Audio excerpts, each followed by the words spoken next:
యమునోత్రి చూసుకొని కిందకి దిగి వచ్చామండి. ఈ తర్వాత యమునా మాత 6 నెలలు వింటర్లో ఉండే ఆ టెంపుల్ కూడా చూసుకొని కిందకు వచ్చామండి. కిందకు వచ్చి శానా సెట్కి వచ్చి శానా సెట్ నుంచి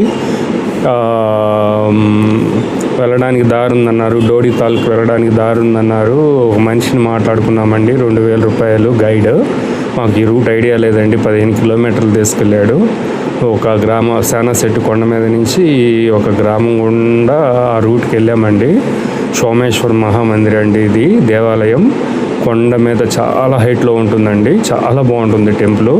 ఇక్కడ అంతా స్వచ్ఛమైన వాటర్, స్వచ్ఛమైన ఫుడ్ అండి. ఇక్కడ కల్తీ అనేది లేదండి. అప్పటి కాలంలో కట్టిన ఇళ్ళు ఉన్నాయి చూడండి, అంతా చెక్కలతో కట్టారు. చాలా బాగుంది. ప్రకృతి మధ్యలో 15 కిలోమీటర్లు తీసుకెళ్ళాడండి. తీరా ఇంకా రూట్లోకి ఇంకా దగ్గరకు వచ్చేసాము. ఇంకొక 10 కిలోమీటర్లు వెళ్తే మాకు డోడితాల్ వస్తుంది అనగా అక్కడ ఒక అతన్ని అడిగారు గైడ్. నడుములో దాకా బాగా బరువు పట్టుంది, ఈ టైంలో వెళ్ళటం కుదరదు అని చెప్పారు. చెప్పేలేక మాకు చాలా బాధ అనిపించిందండి. ఇబ్బంది అయినా పర్లేదు, మేము వస్తామని చెప్పాము. అప్పటికి మేము షూస్ అవి కూడా తీసుకున్నామండి. షూస్ తీసుకొని అన్నిటికీ సిద్ధమై ఇది ఏదైతే అదైంది. అట్లయినా కానీ గణపతిని పార్వతీ మాత తయారు చేసిన ప్రదేశాన్ని గణపతినికి ప్రాణప్రతిష్ఠ చేసిన ఆ డోడితాల్ని చూడాలని చెప్పి ఎంతో ఇష్టంగా మేము బయలుదేరామండి. చాలా కష్టమైన కొండలు ఎక్కామండి. చివరు ఒక అతను చెప్పిన మాటలని ఆ గైడు ఆగిపోయాడు. నేను రానంటే రాను, మీ డబ్బులు వద్దు, ఏమొద్దు అన్నాడు. మాకు చాలా బాధ అనిపించింది. అట్ టైం పాపం అతను అంత దూరం అతను కూడా మాతో పాటు నడిచి వచ్చాడు. అతని కష్టాన్ని చూసి మా వల్ల కాలేదండి. ఒక 1000 రూపాయలు డబ్బులు ఇచ్చేసాము.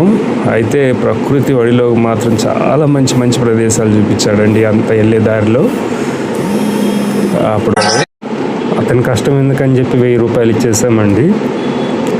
కాకపోతే ఈసారి మీరు వచ్చే పని అయితే జూలై ఎండింగ్, జూలై 15 నుంచి రమ్మన్నారండి.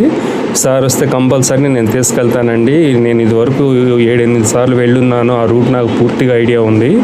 కానీ ఇప్పుడు మంచి పట్టు ఉంటుంది, అందువలన కుదరదంటే కుదరదని చెప్పాడు. నా ప్రాణాల కంటే ముందు నా పక్కన వచ్చిన ప్రాణాలు ఇంపార్టెంట్ అన్నాడు. మాకు అక్కడ చాలా ఆనందం వేసిందండి. అంత మన డబ్బుల కోసం కాదు, మన సాక్షి కోసం పనిచేసే వాళ్ళు ఉన్నారా అనిపించింది.